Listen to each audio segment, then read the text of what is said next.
శ్రీశైలం మాజీ ఈవో సాగర్ బాబు అవినీతి ఒక్కొక్కటిగా వెలుగు చూస్తూ ఉంది. అతని ఇళ్లపై ఏసీబీ అధికారులు దాడులు జరుగుతూ ఉన్నాయి. కృష్ణా, గుంటూరు, కర్నూలు జిల్లాల్లో పెద్ద ఎత్తున ఆస్తులు, నగలు, నగదు బయటపడినా కూడా మరిన్ని లాకర్లు తెరవాల్సి ఉందని అంటున్నారు అధికారులు.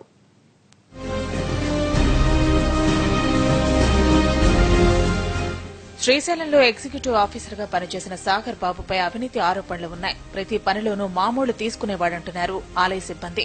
ఉద్యోగుల్లో కొందరిని ఏజెంట్లు బినామీలుగా పెట్టుకుని తన వ్యవహారాన్ని నడిపించినట్లు తెలుస్తోంది. ఇతని హయాంలో దాదాపు 137 కోట్లతో చేపట్టిన అభివృద్ది పనుల్లో భారీ అక్రమాలు జరిగినట్లు తేలింది.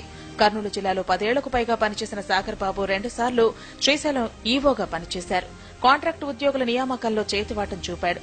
క్షురకులు, లడ్డూ తయారీదారులు, అన్నదానం, విభూతి, గోశాల విభాగాల్లో కాంట్రాక్టు పద్దతిలోనూ దినసరి కూలీల నియామకం జరిగింది. ఇందులో మామూలు ఇచ్చిన వారికి అవకాశం కల్పించినట్లు తెలుస్తోంది.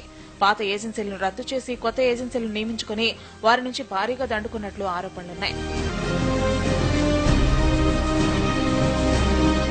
ఉద్యోగులకు వేతనాలు పెరిగినా గృహాలు కేటాయించాలన్న సాగర్ బాబుకు చేతులు తడపాల్సిందే. ఆలయంలో అవినీతిని చూసి చూడనట్లు ఉండేందుకు సైతం మామూలు వసూలు చేసినట్లు తేలింది. ఉద్యోగుల బదిలీలో ఒక్కొక్కరి నుంచి 30 నుంచి 50 వేలు వసూలు చేసినట్లు తెలుస్తోంది. ఇళ్ల కేటాయింపుల్లోనూ 50 వేల నుంచి 1,00,000 వరకు వసూలు చేసినట్లు బాధితులు చెబుతున్నారు.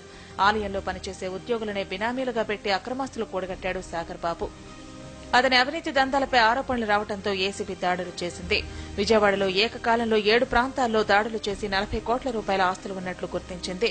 ఇక కర్నూలులో సాగర్ బాబు లాకర్లో 44,47,000 నగదు, 30 కిలో వెండి ఉన్నట్లు గుర్తించారు. లాకర్లో ఇంత పెద్ద మొత్తంలో బయటపడటం చాలా అరుదు. గుంటూరులో మరో లాకర్ ఉన్నట్లు గుర్తించారు. అంటే ఆయనకి టోటల్ గా 3 లాకర్స్ ఉన్నాయి. అందులో ఇది సెకండ్ లాకర్. నిన్న లాకర్ లో ఓపెన్ చేస్తే 49,03,000 రూపీస్ నిన్న అందులో సీజ్ చేయడం జరిగింది. 36 తులాస్ ఆఫ్ గోల్డ్ కూడా అందులో సీజ్ చేయడం జరిగింది.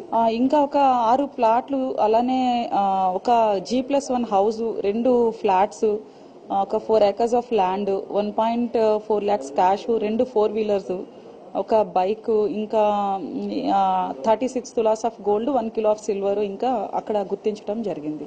శ్రీశైలం ఆలయంలో జూనియర్ అసిస్టెంట్ గా పనిచేసి ఇటీవల శ్రీశైలంకు బదిలీ అయిన మన్నెం శ్రీనివాసరావు పేరుతో గుంటూరులో లాకర్ ఉన్నట్లు గుర్తించారు.